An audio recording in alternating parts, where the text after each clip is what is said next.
Saludos de nuevo desde Viniu Logistics. En Viniu todo es nuevo, ya lo sabéis, os lo hemos dicho todos los días. Hoy es el cuarto ya, el último, parece mentira. Pero si algo es súper novedoso, es la mega plataforma de networking que también hemos creado específicamente para este evento con inteligencia artificial, que permite, con ese algoritmo que hemos creado, pues crear parejas, en este caso profesionales. Ayer hubo más de 20.000 contactos, ¿eh? Imaginaros, contactos provechosos, porque claro, lo que hace este algoritmo es juntar personas con perfiles y necesidades profesionales y empresariales pues comunes y afines. La tecnología está prácticamente presente en todo lo que hacemos en el sector de la logística, y en este panel de ahora más todavía. Hemos hablado largo y tendido durante estos 4 días en Viniu Logistics de la revolución que supone la tecnología para el sector, y también, importante, de cómo encajarla en los distintos modos de la cadena de suministro. En el siguiente panel vamos a incidir todavía más en ello. Vamos a fijarnos, atención, en los visionarios de la tecnología en el sector logístico que han desarrollado proyectos y quizá después se han planteado, pero ¿esto que estoy haciendo es legal o no es legal? Quizá entra en conflicto, no sé, por ejemplo, ¿no?, con la ley de protección de datos, o hasta qué punto es ético apostar por la robotización del sector sabiendo que a lo mejor vamos a dejar a miles de personas sin trabajo. A los visionarios y las visionarias, a los que habéis decidido abrir camino en el campo de la tecnología y explorar lugares donde la legislación ni siquiera se ha asomado, este es vuestro panel, no os lo podéis perder. Os presento a un apasionado de la tecnología, a Francisco Navas. Él es socio director de Naslab Consultores y será el moderador de este panel de VTech. Francisco, ¿qué tal? ¿Cómo estás? Buenas tardes, ¿qué tal? Bienvenido a Viniu Logistics. Bueno, yo digo que Francisco es un apasionado de la tecnología con valores. Sí, me apuesto decididamente por la tecnología con valores. ¿Alguien puede pensar tecnología, valores? ¿Eso casa? Sí. ¿Sí? Sí, yo creo que sí. Tendremos oportunidad de verlo porque hemos diseñado un panel lo suficientemente atractivo para que todo el mundo pueda comprobar que apostamos decididamente por la tecnología, pero indiscutiblemente hay una parte de la tecnología que no está reflejada y que tenemos que apostar también por ella, que es el humanismo. Cuando la ciencia, la ética y fundamentalmente la técnica y la tecnología casan, hay que llevar el debate a un ámbito que es el humanista, ¿no? La política y la ética deben encajar sus piezas en el mundo en el que estamos viviendo, en este cambio de paradigma. Vamos, Francisco, esto es tecnología con alma, con soul. Pues vamos, te dejo, sí, porque tienes mucho trabajo. Hasta dentro de un rato. Muchísimas gracias. Mis primeras palabras, lógicamente, tienen que ser para agradecer en el día de hoy a Viniu la oportunidad que se nos da, esta pequeña ventana de oportunidad que voy a poder compartir con todos los ponentes que van a estar a mi lado y que cada uno son expertos en una materia muy concreta, y espero poder con ellos tener un interesantísimo diálogo. Es verdad que todos y cada uno de nosotros estamos comprobando cómo la tecnología va avanzando a marchas exponenciales. Yo recuerdo en muchas ocasiones la anécdota del ajedrez y de cómo llegar a la casilla 64 de ese tablero. Pues yo creo que la tecnología hoy en día exponencialmente sigue creciendo, y sigue creciendo a una velocidad muy considerable. Esto lleva a un cambio de paradigma de sociedad, por eso es necesario la visión de todos los que en este momento estamos aquí, porque cada uno de nosotros tenemos que aportar mucho a cada sector de actividad en el que nos estamos desenvolviendo. Me acompañan en el día de hoy César Briones, que es un experto no solamente en logística y en distribución, sino que además es el managing de Dexter Intralogistic, y que desde luego nos va a poder aportar muchas de las claves del sector de la logística en el que estamos inmersos. Yo quisiera que el debate, si os parece bien, o la interlocución que tenemos entre nosotros, sea una interlocución que se base fundamentalmente en 2 preguntas muy simples, para que de esa forma podamos abrir nuestro conocimiento y lógicamente todos los detalles que vosotros queráis aportar en este momento. La primera pregunta, y va dirigida a ti, César, para mí me gustaría que nos dijeras cómo se ha llegado hasta aquí en el mundo de la logística, cuál ha sido ese recorrido, en qué situación estamos en este momento, para luego hablar de lo que es el futuro y el visionado. Pero actualmente, César, y lógicamente te dejo tu intervención, pero me gustaría que nos dieras un poco tu visión de cómo se ha llegado hasta aquí en el mundo de la logística. Sí, Francisco, como comentabas, yo creo que en esta nueva economía digital hay una cosa que está clara, y es que la logística se ha convertido en un elemento y un pilar estratégico fundamental de muchas compañías que utilizan el servicio básicamente para diferenciarse del resto de sus competidores, ¿no? En los últimos años hemos experimentado además una irrupción masiva de las tecnologías y de los hábitos de consumo en general al cliente final, ¿no? Todos esperamos en general entregas inmediatas, ad hoc, un stock inacabable y si puede ser todo al mismo coste y en mi casa, ¿no? Eso está llevando a unas situaciones de bloqueo a muchas de las cadenas logísticas que estaban preparadas para un tipo de logística mucho más enfocado al B2B, mucho más enfocado al reparto retail, a tienda y no tanto al cliente final, ¿no? Y el efecto Amazon pues ha entrado como un tsunami en lo que es el campo logístico para cambiar para siempre, también incluyendo la situación de pandemia, para cambiar para siempre lo que son las cadenas de suministro. Y estas se tienen que adaptar a estas nuevas exigencias al final del mercado. En todo este entorno una cosa está clara y es que con soluciones puramente manuales no vamos a llegar a preparar los pedidos en la forma y en la cantidad y al coste que se necesita, porque todos queremos que nos entreguen en nuestra casa y en franjas horarias de 2 horas, ¿no? Entonces entendemos que se ha de producir ese cambio.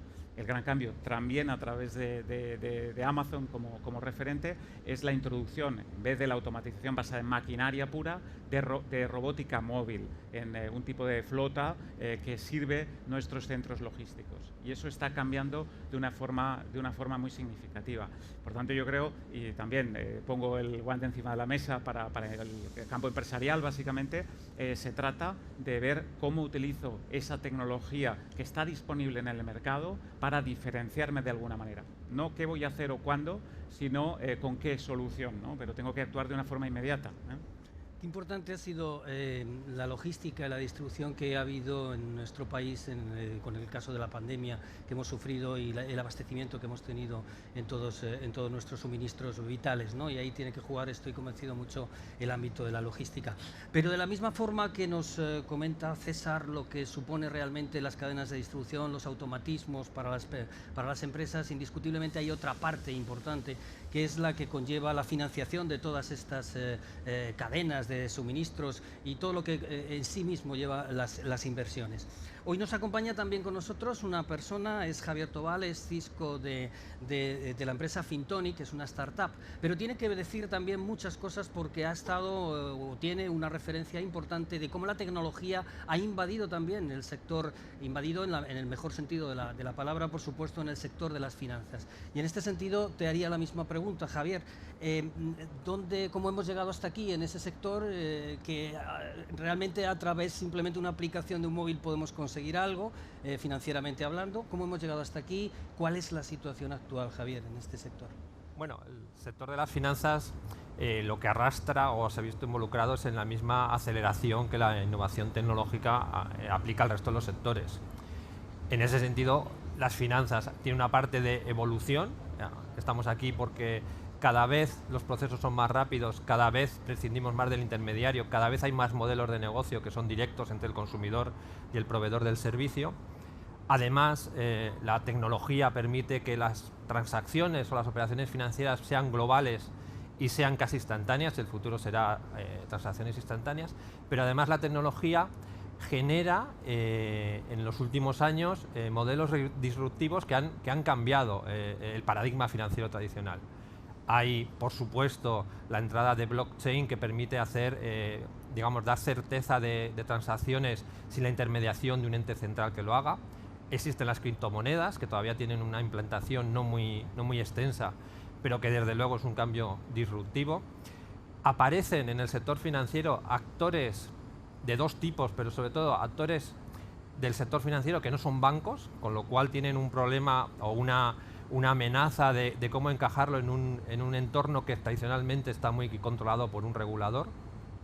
Aparecen neobancos, que son bancos que sí están regulados, pero que construyen una plataforma financiera en meses, cuando lo tradicional es que todos los actores del sector financiero tengan tradiciones, tengan una historia de muchos años.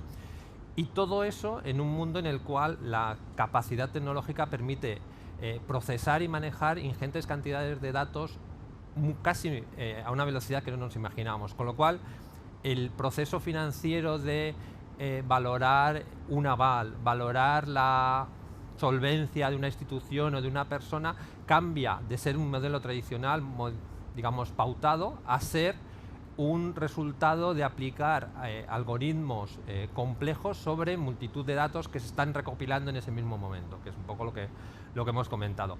Todos esos cambios hace que estemos en un punto, no sé si de inflexión, pero en un punto en el cual tenemos que encajar esas nuevas tecnologías con un sector que es tan imprescindible y que requiere tanta solvencia y tanta seguridad como es el sector financiero, ¿no?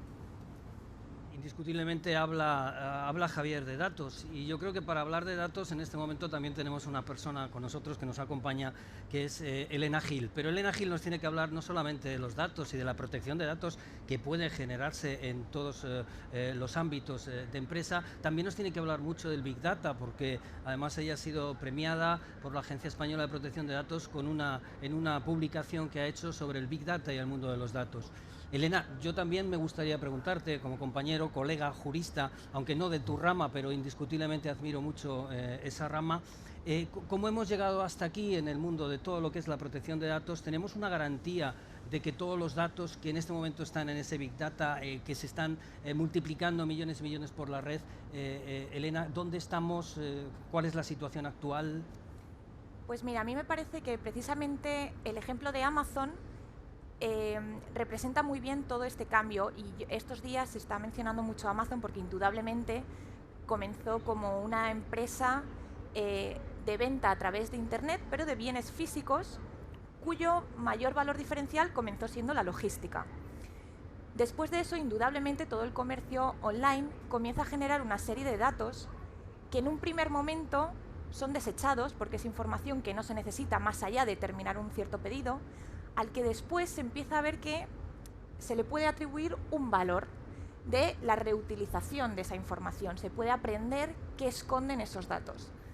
Entonces esos modelos de negocio van avanzando poco a poco, siendo Amazon uno de ellos, hasta que de hecho una de las principales líneas de negocio de Amazon de hoy es el relacionado con ese tratamiento masivo de datos, servicios en la nube, motores de recomendación, el motor de personas que han comprado este producto también han comprado este, te recomiendo esto. Todo eso se basa de información que se obtiene a través de tus interacciones, las interacciones de otros muchos millones de personas, de los que podemos empezar a crear una serie de patrones.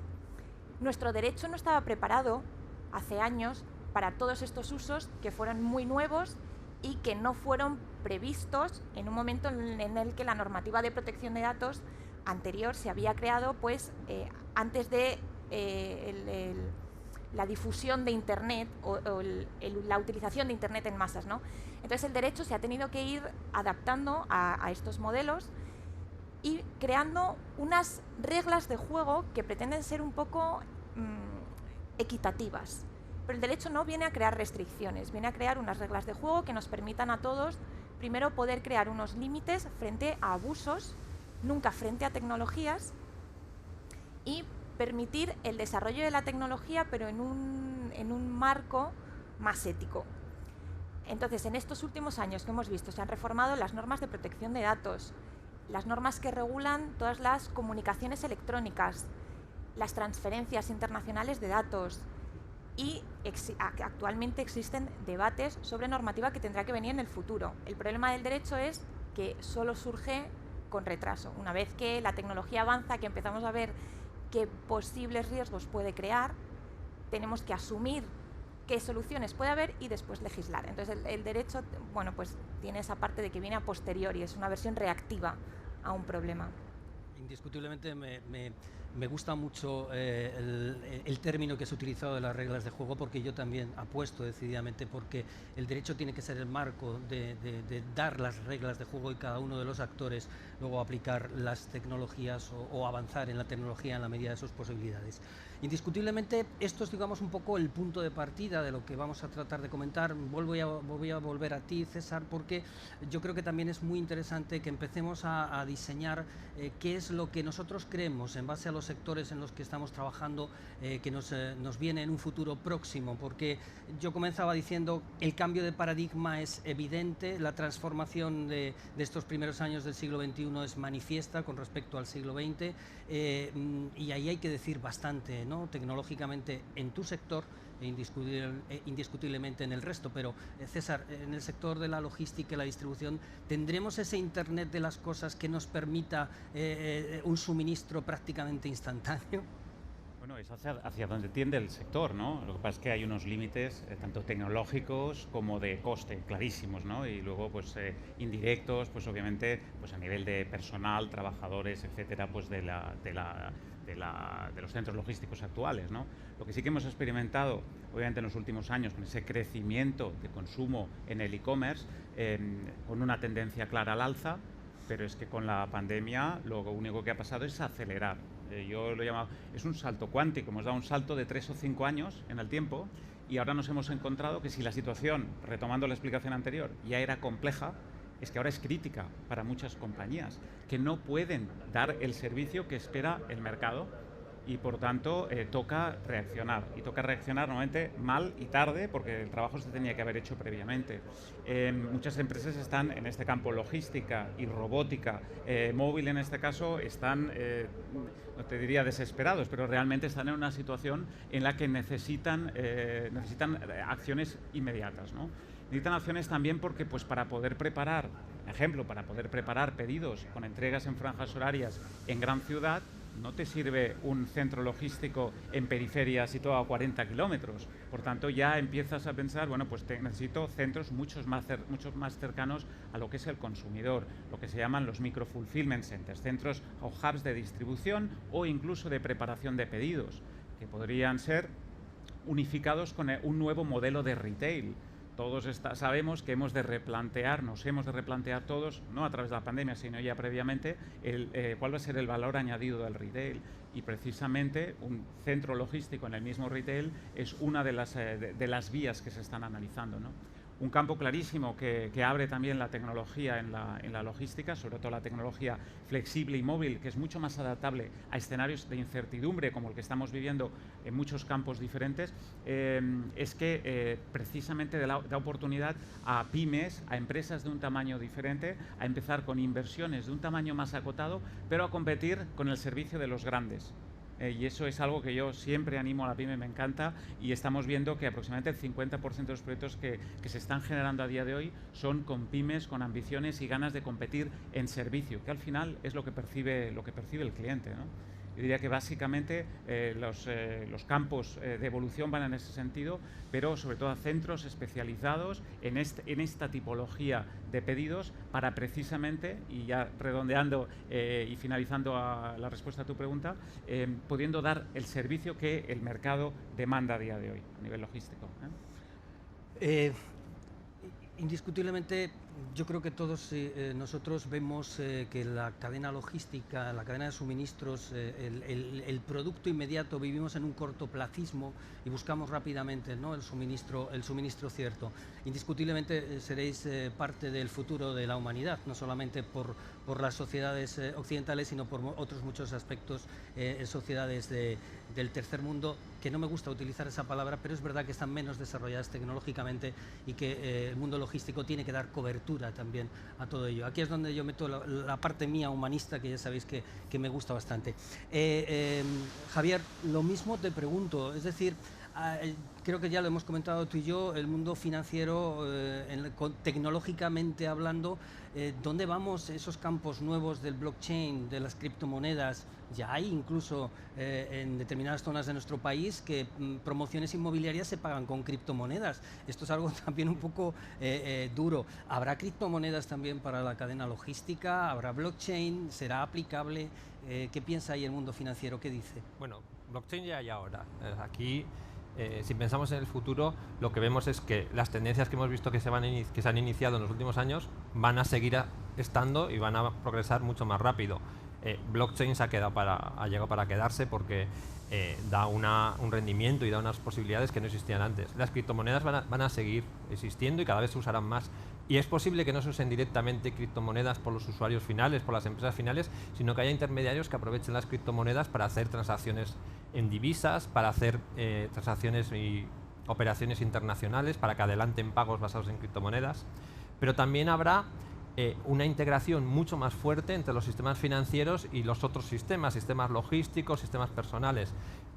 Estamos hablando de Open Banking, en el cual la integración con tu operación financiera, con tu, digamos, operador financiero, con tu banco, ya no se realiza directamente, sino que desde cualquier otra herramienta puedes acceder a tu banco, puedes hacer operaciones con tu banco sin necesidad de hacer una operación directamente con tu banco. Por ejemplo, puedes hacer que tu sistema de gestión logística se encargue de hacer esas transacciones operacionales pagando, eligiendo la mejor manera de pagar esa operación directamente desde la inteligencia de tu negocio, no desde una inteligencia puramente financiera. Y luego también tenemos un proceso que vemos que se está acelerando, que es la cuestión de... No me gusta hablar de los neobancos, pero hemos visto que mucha banca tradicional está intentando convertirse en plataformas tecnológicas financieras. Están intentando ser más ágiles, construir procesos que les permitan competir con estos nuevos operadores financieros que son más ágiles. Pero también vemos que las tecnologías modernas, estamos hablando de computación en la nube, cloud, Big Data, incluso, que nos permite modelizar a las personas o a los usuarios, permiten construir actores financieros en un tiempo muy rápido. Permiten que una empresa que se constituye ahora, en un mes, en dos meses esté operando en el sector financiero, con lo cual puede construir un servicio o un producto financiero a medida para una necesidad que igual se ha detectado ahora. Es decir, hay operadores en el sector financiero que van a ser capaces de competir con los grandes actores de la banca con tecnología que les permite actuar muy rápido. Y luego tenemos un factor que es siempre inamovible, que es el regulador, que tendrá que ser capaz de construir un escenario en el cual las empresas tecnológicas pequeñas y dinámicas puedan trabajar en el mismo escenario en el que está la gran banca con su gran potencia y tal vez su lentitud. Con lo cual, en el futuro lo que vamos a ver es que tenemos muchos, en el escenario financiero vamos a tener muchos actores de categorías y orígenes muy diferentes haciendo servicios que pueden ser competitivos entre ellos.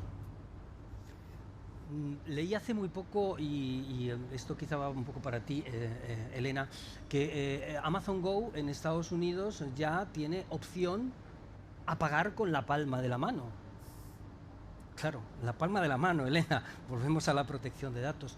¿El futuro dónde está en esta disciplina del derecho? ¿Cómo se debe de encajar el que podamos ya pagar en un supermercado de Amazon con la palma de nuestra mano? Nuestra digitalización de huellas, ¿qué tiene que decir ahí el derecho? ¿Dónde está el futuro? Claro, bueno, a día de hoy hay tecnologías que ya existían que de repente se están comenzando a masificar. Pues el uso de datos biométricos como nuestra huella dactilar, el reconocimiento facial, la robotización de los procesos. Todo eso crea problemas que ya están siendo tratados, ya están sobre la mesa, para los que, bueno, algunos de ellos ya tienen soluciones que están más planteadas, otros están aún en pleno debate. Por ejemplo, qué tipo de derechos o de fiscalidad puede tener un robot que trabaje en una planta logística. ¿Cómo puedo ejercer yo mi derecho a borrar mis datos personales si los he grabado en una blockchain, que por definición es un sistema cuyo mayor valor además viene de que es inmutable? Es decir, hay muchos momentos en los que la tecnología se abre paso y el derecho tiene que encontrar la forma de abrazarla. En ningún momento de restringirla o de paralizar la innovación y el desarrollo, pero desde luego es un momento en el que hay que pensar con mucha creatividad y con más rapidez de la que quizás el derecho tradicionalmente funciona, porque los avances ahora son mucho más rápidos.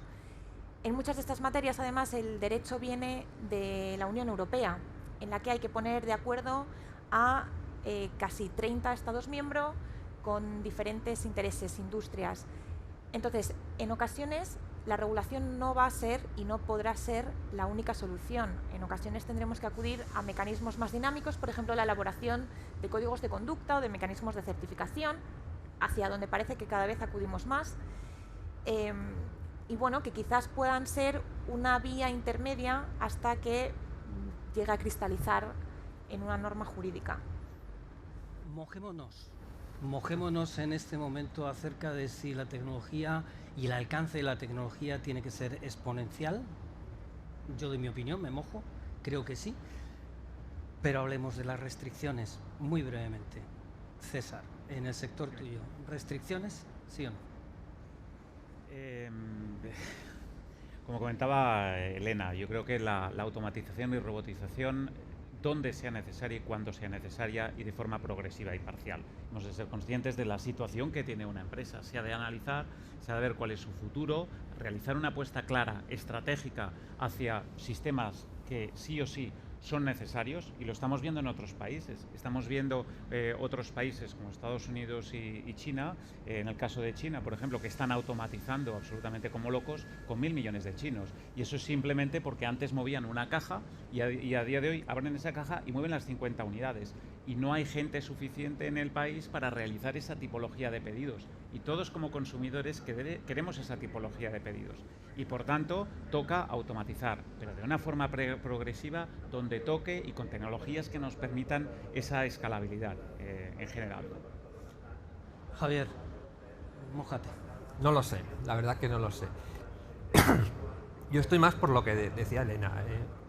En un escenario en el que tienes que relacionarte con muchas organizaciones diferentes, tienes que buscar una norma que haga que te puedas confiar en la persona con la que estás haciendo una transacción, con la que estás haciendo un negocio. Pero claro, no puedes depender de un organismo que te certifique la confianza del tercero, con lo cual hay que construir una red de confianza no solo del primer nivel, es decir, con el proveedor con el que trabajar directamente, sino de la cadena de suministro que atiende a este proveedor. Y entonces ahí sí que conseguimos una red de confianza suficientemente estable, podemos tener una garantía de que el entorno en el que nos movemos es seguro y, adecuado a lo que es nuestro planteamiento, ¿no? Elena. Bueno, pues yo creo que la tecnología no retrocede y los avances tecnológicos solo van hacia adelante, entonces no sería pragmático intentar argumentar que la tecnología hay que restringirla. Pero efectivamente hay que crear unas reglas de juego. A día de hoy en los mismos mercados no compiten de la misma manera a grandes empresas que pequeños jugadores que están comenzando a entrar. No se percibe de la misma manera valores como nuestra privacidad en diferentes entornos. Entonces se necesita primero crear quizás una base de consenso que puede partir de esa parte más ética, pero que en algún momento va a tener que ir creando una serie de normas, y a partir de ahí ir únicamente perfilando usos que creamos que socialmente no se deberían poder permitir, pero siempre desde un punto de vista tecnológicamente neutral, no desde el punto de vista de clasificar a una tecnología como buena o mala. Entonces yo creo que la tecnología tiene que ir para adelante y tenemos que saber aprender a convivir con ella de la mejor manera posible. Yo creo que aquí enlazo yo con lo que al principio he comentado, ¿no? Yo he dicho que creo que la tecnología tiene que tener valores y que indiscutiblemente esto es la parte, digamos, la pata de la mesa que nos falta para completar todo este puzzle. La sociedad avanza indiscutiblemente, la sociedad necesita de la tecnología. Ya no concebimos una sociedad sin tecnología, pero tampoco podemos concebir una tecnología que merme los valores de todos y cada uno de los que la estamos utilizando, porque ese es el fin de la transformación de la sociedad. Bueno, no quiero hacer conclusiones, quiero lanzaros unas pequeñas preguntas breves, estaremos un poquito justos de tiempo, pero espero que lo podáis hacer. He tomado alguna nota y alguna de ellas yo ya tenía en mente. César, tú has comentado antes proyectos de automatización para pequeñas y medianas empresas. Desde el punto de vista empresarial eso me interesa a mí, ¿no? Y quiero saber si eso no es realmente una inversión muy elevada para una pequeña empresa en nuestro país, proyectos de esta envergadura. Yo te diría que hasta la aparición de las tecnologías de automatización con robótica móvil basadas en flota, sí que es cierto que las inversiones pues en maquinaria eran muy importantes. A día de hoy, con la robótica móvil es una tecnología totalmente escalable. tienes que analizar es una necesidad concreta, estudiar diferentes alternativas tecnológicas, incluyendo la robótica móvil y otro tipo de soluciones, y entonces acabar decidiendo por la más interesante.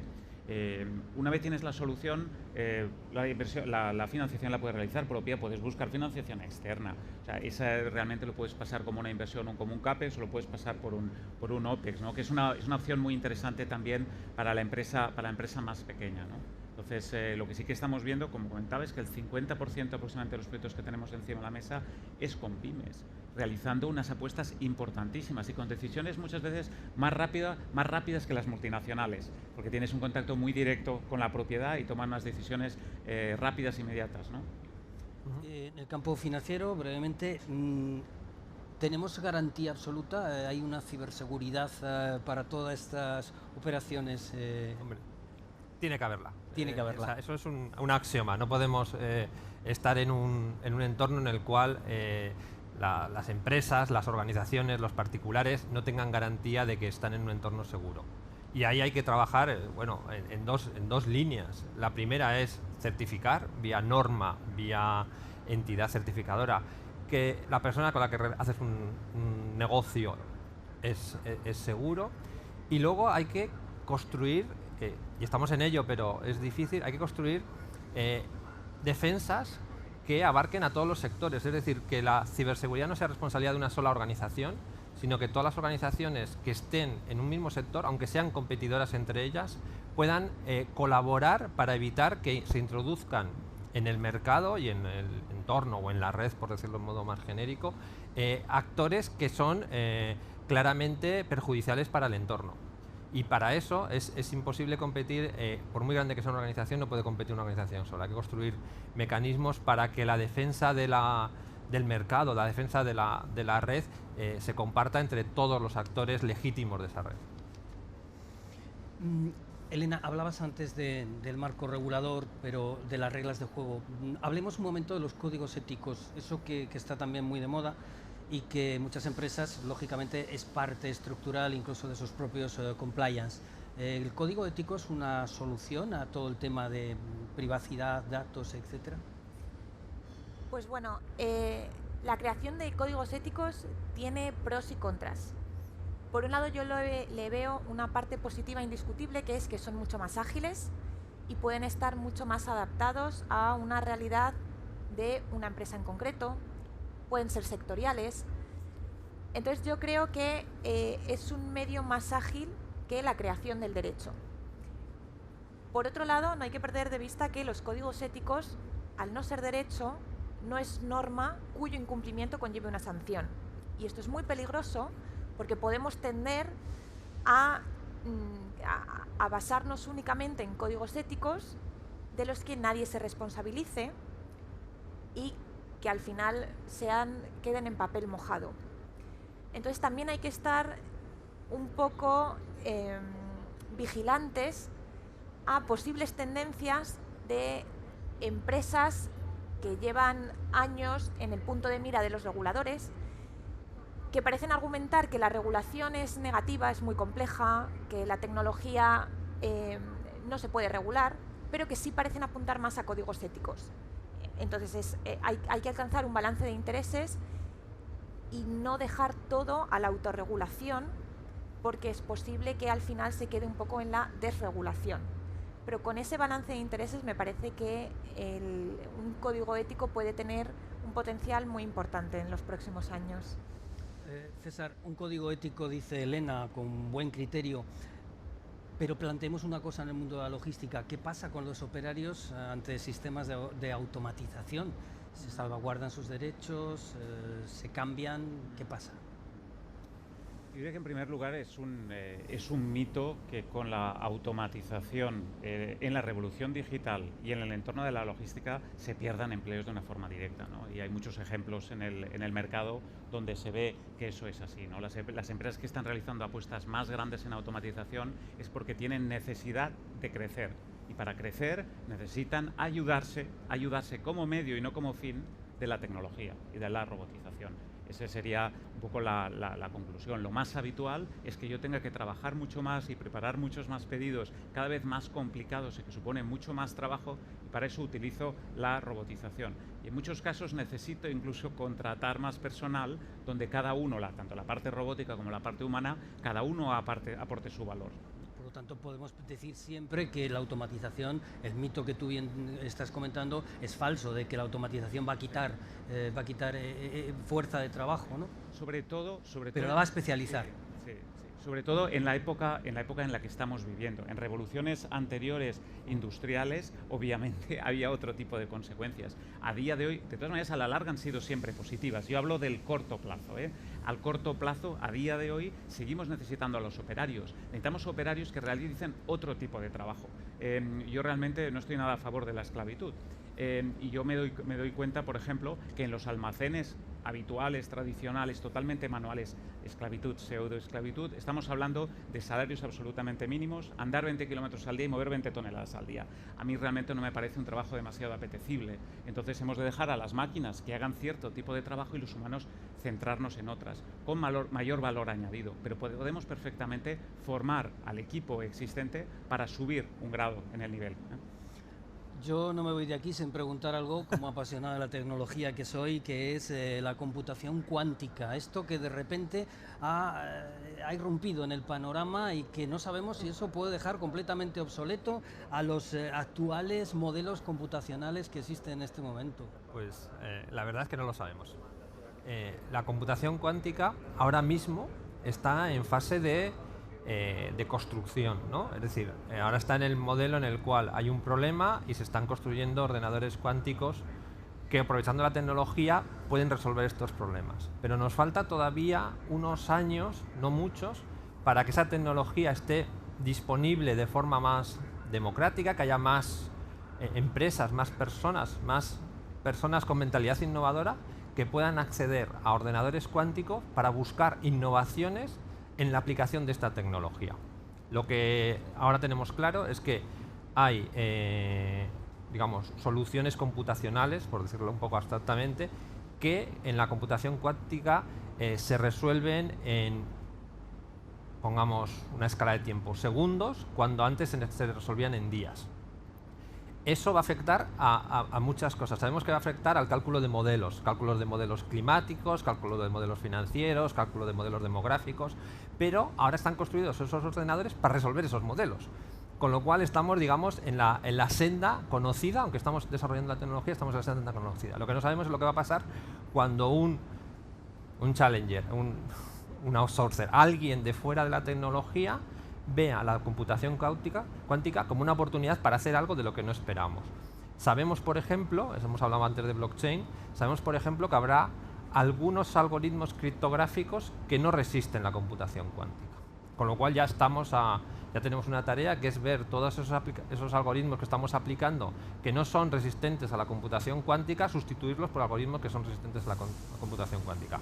Pero insisto, ahora mismo en algún sitio hay una persona, un joven, un grupo de estudiantes, un grupo de emprendedores que están deseando tener acceso a un ordenador cuántico, que por supuesto será una solución en cloud al que accede por tiempo, para poner en práctica ideas que podrán ser realmente disruptivas y crear un cambio en el modelo actual. Pero lo que sabemos ahora es que entre el momento actual de invención de la computación cuántica y el momento en que la computación cuántica esté disponible para todo el mundo, va a haber una fase en que va a haber una diferencia competitiva muy grande entre los que tengan acceso a esa tecnología y las organizaciones, incluso estados, que no tengan acceso a esa tecnología. Elena, ¿empresas de distribución nos conocerán tanto para poder definir lo que necesitamos simplemente sin pensarlo, solo con verlo? ¿Llegará a ese extremo? ¿Qué saben todas estas empresas de nosotros y dónde está el límite? Bueno, a día de hoy una empresa con capacidad suficiente de recolectar datos, almacenarlos y tratarlos de una manera interesante ya puede saber muchísimo más de nosotros, no solo de lo que pensamos o de lo que somos conscientes que una empresa sabe, en ocasiones también más de lo que nosotros somos conscientes de lo que nos gusta sobre nosotros mismos, porque hay muchas cuestiones que son sutilezas que al final, pues bueno, no nos representamos. En la parte más cotidiana, que esto nos supone, que es a lo mejor la presentación de publicidad, un anuncio, bueno, eso es como un campo de pruebas al final de muchas de las tecnologías que luego se implantan en otras áreas más delicadas. Al final, bueno, pues es bastante inocuo el hecho de que a ti se te presente un anuncio u otro navegando por redes sociales, independientemente de que te puedas sentir más o menos conocido. El problema viene cuando ese conocimiento no lo tienen solo de ti, lo tienen de millones de personas a escala global y se utiliza con posibles usos que van mucho más allá de la publicidad. Y la publicidad, bueno, pues tampoco hay que minimizarlo porque al final mueve grandísimas cantidades de dinero y bueno, pues ahí hay un poder económico que se podría redistribuir mejor. Pero los grandes riesgos vienen cuando tú pretendes utilizar todo ese conocimiento en otras materias, por ejemplo, para influir en la opinión de una persona sin que ésta se dé cuenta. Y no son riesgos teóricos, eso ya ha sucedido hace unos años con el escándalo de Cambridge Analytica. Hay muchas personas que se creyeron que iban a votar de manera libre y en realidad llevaban meses recibiendo mensajes de una base ideológica perfectamente creados para generar una serie de emociones que ya se sabían que a ti te iban a desencadenar una emoción. Esto, llevado a otro tipo de utilizaciones, pues puede tener riesgos que no son solo teóricos. Entonces tenemos que, primero, como sociedad, conocerlos, intentar cuestionarnos el tipo de, ya no de anuncios, pero por ejemplo el tipo de noticias que nos recomienda una persona, si esa información es veraz o no, si aunque sea veraz está posiblemente influida con el ánimo de polarizar opiniones, buscar, intentar no quedarte solo con lo que se te presenta, ir tú fuera a romper tus propios patrones, buscar otro tipo de información. Hay que hacer un esfuerzo hoy en día para salir de esa burbuja en la que nos meten de recomendaciones, ¿no? Y si no somos conscientes de que eso existe y si no somos conscientes de que tiene un riesgo, no podemos actuar y ahí es cuando sí que podemos ser muy fácilmente manipulables. Muy bien, Elena. Yo precisamente por eso reivindico la tecnología con valores, porque en definitiva al final terminamos en un punto muy concreto, ¿no? Si desarrollamos una sociedad completamente tecnológica, avanzada, que no tenga límites, que los límites sean la propia creatividad humana, estaremos en disposición, si no recordamos de dónde venimos, de crear una sociedad un poco distópica en la que desde luego no nos gustará vivir a muchos de nosotros. Es un placer haber estado con vosotros y el haber tenido la oportunidad de charlar y de poder intercambiar todo a vuestro conocimiento en cada una de las áreas. No sé si vamos a tener algún tipo de pregunta externa y si en este caso podríamos seguir a lo mejor charlando. ¿Podemos seguir charlando? Fenomenal, porque en ese sentido pensé que había alguna pregunta externa. Genial, no, me parece estupendo. Yo vuelvo otra vez al sector de la logística, César. Sabemos que hay una transformación digital importante, ha habido medidas que políticamente ya se han anunciado en este país para transiciones ecológicas, etcétera. El mundo de la logística, ¿qué espera en esa transición? Sobre todo de llegar a los presupuestos de la Agenda 2030. ¿Cómo se encaja eso en el sector? El sector de la logística está en plena revolución, está viviendo la revolución digital de una forma totalmente directa, pero yo la veo como una gran oportunidad. Hay gente que lo ve como un desafío, otros como realmente una oportunidad importante para diferenciarse, para hacer las cosas diferentes. Hemos de cambiar también en la logística de modelo, de forma en la que el consumidor ha cambiado pues su modo de consumo en el día a día y nos hemos de adaptar, no nos hemos de negar lo que decías antes, ¿no? O sea, al final hay una tendencia y lo que no podemos hacer tampoco es frenar esa tendencia natural, sino ver cómo podemos dar respuesta precisamente a eso. César, ¿pero vamos a los grandes monopolios?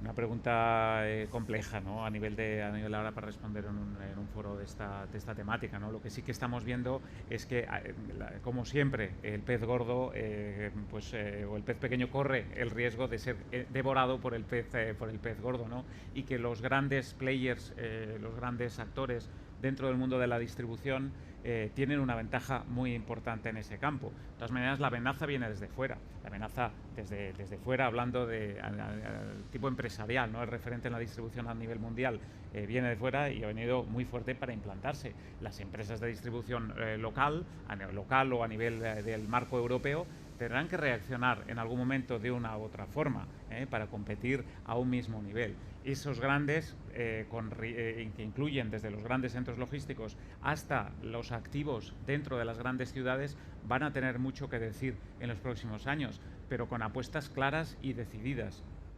Y eso es lo que a día de hoy, desde el entorno logístico del mundo de la robotización, más encontramos a faltar. La inteligencia artificial. Los expertos alertan del uso generalizado de la inteligencia artificial. ¿Y en el sector financiero qué pasa con ella? Bueno, en el sector financiero hace ya tiempo que se está usando la inteligencia artificial. Lo hemos comentado antes. El problema de la inteligencia artificial es que evidentemente es una tecnología que no se va a desinventar, es inevitable que esté ahí. Y el riesgo que corremos es que no sepamos distinguir el resultado de una inteligencia artificial del resultado de una decisión personal. Hay que saber que va a haber procesos que se van a resolver por una inteligencia artificial, pero tenemos que tener claro, ponerle un sello, decir, esta decisión viene de un algoritmo, que suena fatal, pero viene de un algoritmo, esta decisión ha sido procesada de una manera que no se puede reproducir, pero que sí tiene que ser, auditada, revisada, incluso rechazada por una segunda visión. Pero la inteligencia artificial no va a desaparecer y además cada vez será más avanzada en el sentido de que cada vez será más autónoma en la forma de construir su conocimiento. Muy bien. Decirte, Elena, te iba a hacer una pregunta, pero se me ha ido lo que quería decirte, porque me indican que tenemos ya muy poquito tiempo y por supuesto tenemos que ajustarnos al audio correspondiente. El Big Data, Elena, me interesa el Big Data, pero el Big Data como elemento que va a nutrir una minería de datos para muchísimas empresas. Tu libro hablaba precisamente de eso, del Big Data, cómo le concebimos a efectos futuros, todavía mayor que el que actualmente está. ¿Tiene límites? ¿Es infinito? Bueno, a tanto no sabría yo aventurarme, pero sí, el Big Data de hecho ya no es el futuro es la expansión del Big Data. El Big Data lleva años utilizándose, de hecho ya hoy en día el término ha sido superado, pues por ejemplo, por la inteligencia artificial, es decir, todo va hacia adelante. A nivel regulatorio, pues eso, tendremos que ir primero avanzando de la mano de esa tecnología y luego también a nivel técnico tenemos que tener en cuenta que los datos no son certeros per se. Es decir, detrás de la modelación de un algoritmo hay muchas decisiones personales sobre qué datos incluir, cómo, y eso provoca consecuencias que nos afectan en el día a día. Entonces también tenemos que ser conscientes de que podemos cuestionarnos lo que nos dice un algoritmo, podemos cuestionarnos los datos de origen, y podemos cuestionarlos todas las decisiones que han sido tomadas en esa modelización. Un ejemplo muy palpable hoy en día es cuando vemos que un algoritmo da resultados que pueden ser discriminatorios o racistas. Eso es muy visual, ¿no? Pero bueno, puede haber determinados tipos de retoques, como decía Javier, que haya que ir haciendo sobre la parte técnica y que pueden tener un efecto directo en nuestros derechos. Muy bien. Me ha interesado mucho lo que decía Elena, precisamente del sesgo en la creación de algoritmos, cuando faltan muchas mujeres en el sector tecnológico, ¿no? Y a veces los que programan y los que hacen esos algoritmos son hombres, y aquí hay un sesgo de género muy importante, y por eso es tan importante que las mujeres entremos de lleno en ese territorio STEM, sobre todo en las TIC, en estas tecnologías. No nos podemos dejar, mire, ahora que estamos en la estación de Francia, no podemos perder este tren, ¿no? Y este sesgo se lo están planteando investigadores están viendo decir, bueno, aquí sin querer, ¿no? Sin darnos cuenta, hay un sesgo. Bueno, vaya panel, qué bien, ¿no? Visionarios con valores. Bueno, hacer el resumen me va a costar un poco. Hemos empezado hablando de este salto cuántico que ha supuesto el COVID, ¿no? Hemos avanzado 5 años, nos hemos estresado mucho como sector porque hemos sufrido todos el sector de la logística, ese efecto Amazon, y hemos acabado hablando de la computación cuántica. Bueno, esto me ha parecido alucinante. Dice, no, y los algoritmos no van a resistir. Necesitamos algoritmos cuánticos. Y estos nuevos ordenadores cuánticos van a solucionar en segundos lo que ahora se tardan días en solucionar. ¿Y luego qué va a pasar? Pues que las empresas y los gobiernos que tengan estos supercomputadores cuánticos, pues habrá también un salto cuántico entre los que lo tienen y los que no lo tienen. Bueno, me ha interesado mucho en la parte del derecho, ¿no? Todo el tema, pues bueno, de ese derecho que hasta ahora es reactivo y que estaría bien que fuese proactivo, ¿no? Que se avanzara un poco lo que está pasando. Difícil, la gestión de datos. Bueno, aquí han salido muchas cosas. Los códigos éticos, qué importantes los códigos éticos mirando hacia ese futuro, ¿no? Y comentábamos ese derecho que lo que tiene que hacer es marcar las reglas del juego, antes que coartar. Bueno, me dicen que tenemos que cortar también, vamos a cortarlo todo. Os voy a decir que en el próximo panel vamos a mirar hacia el futuro, hacia ese horizonte 2030 y más allá. Y ahora voy a decir adiós haciendo así, porque si no mis compañeros lo echan de menos. Después de 4 días diciendo, dentro de un ratito aquí en Biologistics, si no lo hago, lo echan de menos.